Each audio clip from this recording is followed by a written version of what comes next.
नमस्कार. क्रांती पेटकर, हिंदू जनजागृती समिती, रणरागिणी शाखा.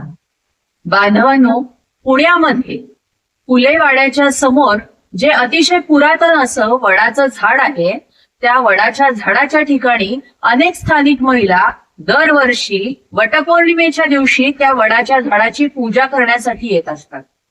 परंतु यंदाच्या वर्षी पुरातत्व विभागाने ही वर्षानुवर्ष सुरू असलेली परंपरा बंद करण्याचे आदेश दिले आणि ह्या तुगलकी निर्णयाच्या विरोधामध्ये हिंदू जनजागृती समिती, राष्ट्रभक्त अधिवक्ता समिती, रणरागिणी शाखा आणि इतर अनेक हिंदुत्ववादी संघटनांच्या वतीने या पुरातत्व विभागाला निवेदन देण्यात आलं.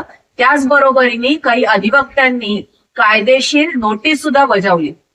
आणि या सगळ्यानंतर या पुरातत्व विभागाला आपल्या भारतामध्ये लोकशाही अजूनही अस्तित्वात आहे आणि या लोकशाहीमध्ये प्रत्येक भारतीय नागरिकाला जे मूलभूत अधिकार दिलेले आहेत त्या अधिकारांमध्ये धार्मिक स्वातंत्र्याचा अधिकार प्रत्येक नागरिकाला दिलेला आहे आणि तो अधिकार कोणीही हिरावून घेऊ शकत नाही याची जाणीव झाली आणि त्यामुळे त्यांनी हा तुगलकी आदेश मागे घेतला. याबद्दल मी सर्वप्रथम फडणवीस सरकारचं हार्दिक अभिनंदन करते.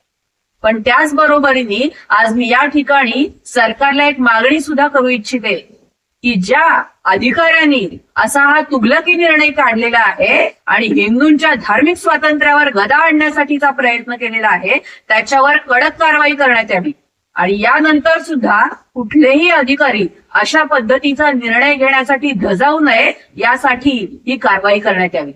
आणि त्याचबरोबरीने मी समस्त स्थानिक हिंदू स्त्रियांना आवाहन करते की आपण निसंकोचपणे दरवर्षीप्रमाणे त्या ठिकाणी वटपौर्णिमेची पूजा करण्यासाठी मोठ्या संख्येने आवर्जून उपस्थित राहा. धन्यवाद.